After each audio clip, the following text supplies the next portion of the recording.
You've just seen the Odyssey, and this is definitely a film to see at the cinema. Hi, I'm Chi Chi, and here's why.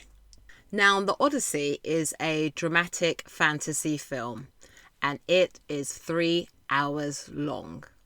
So this is a type of film, I'm going to warn you, do not take crazy snacks, do not drink loads, because if you have to take a comfort break, you are going to miss some really vital parts.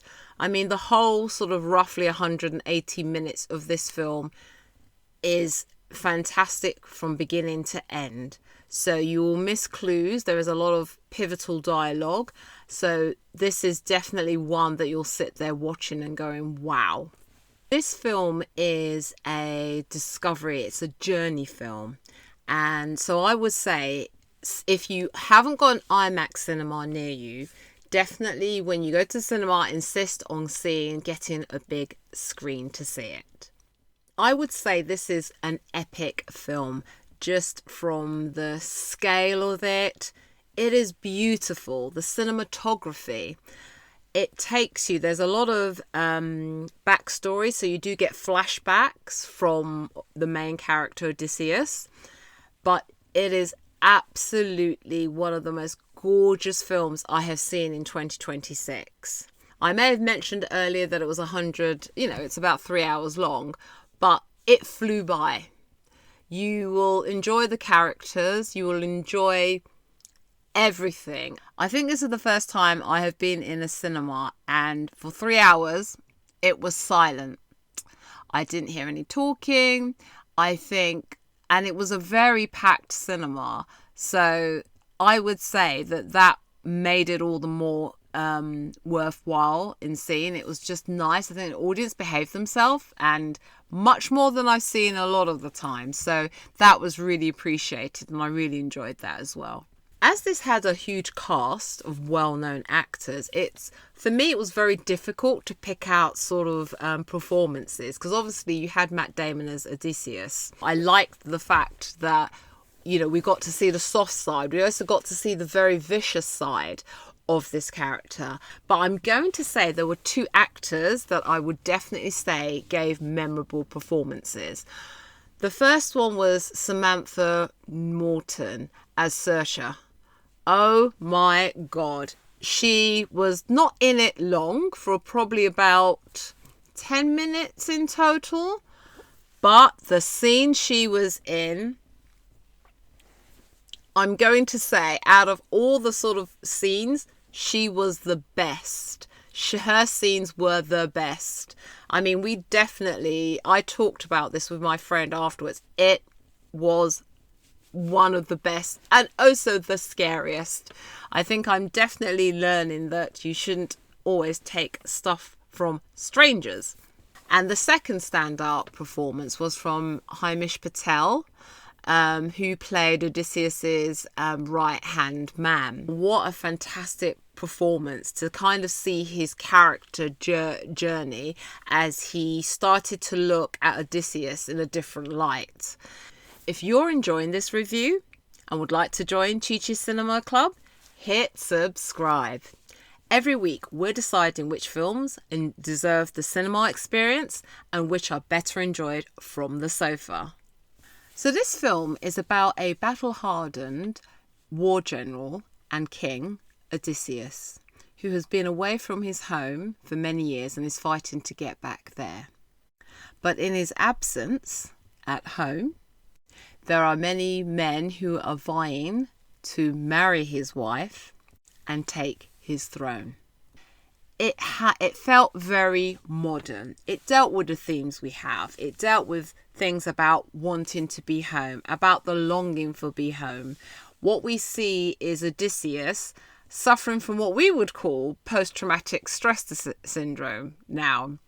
I definitely got the themes about redemption and atonement from here. Yes, it may have swords and crossbows and things like this.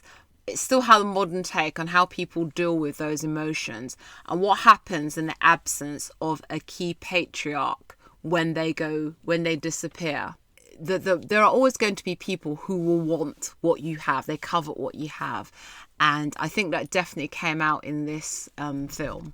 It was interesting that the dynamics they had with the Tom Holland's character as the son of Odysseus. An interesting thing about legacy. So I definitely got that sense where his character, you've got this can you imagine having to live up to this legend that is your father, but you don't really know him?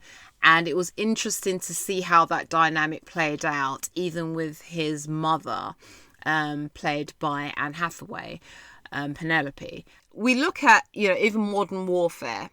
You have people in the military, regardless of what country, who go away on tours, and your family is left behind. And what happens when you've got that very strong central character, that male figure, who disappears? Or even the females nowadays. You got that figure that disappears. What is left behind? Children who have these memories. So it does get you thinking. War is not pretty. It is vicious. You have to do actions that you may not ordinarily do in peacetime. And that was something you definitely saw, came across very, very much in this film. So, as I said, this is definitely a film to see at the cinema. Even though it's 3 hours long, you will not regret seeing it. I think if you can, really do try and make the effort to see it at the cinema. I think if you see it on a smaller screen, even though I know we've got your plasma screens going on nowadays, I would say you would not get the same effect. There's something about seeing it on such a massive scale. This is what I get excited about going to the cinema. When you get, and I wish they'd make more films, but when you get a film like this, you will notice a difference once you see it on a small screen, your mobile, be it your laptop, be it your flat screen. It just does not compete. So everything. This is a work of art. I cannot say it enough. It is done really well. It's that much of an influence, and it was so amazing that I have never read Homer's The Odyssey, but I am going to make a concerted effort to go out there and read this very long poem. You will recognise, characters like, I'm sure you'll hear Poseidon, you'll hear Zeus. This is a film I would say you will regret not seeing it in the cinema. A lot of people are reading, have heard a lot about, talked about a lot about this film. I just think it was a great film. I think, and that's the beauty of a good film. But what I will say is that you have to look at the acting ability. That's the thing that will make you forget everything. This film was like a Mona Lisa painting, that kind of level, that you could study this and watch it time and time again and see something different.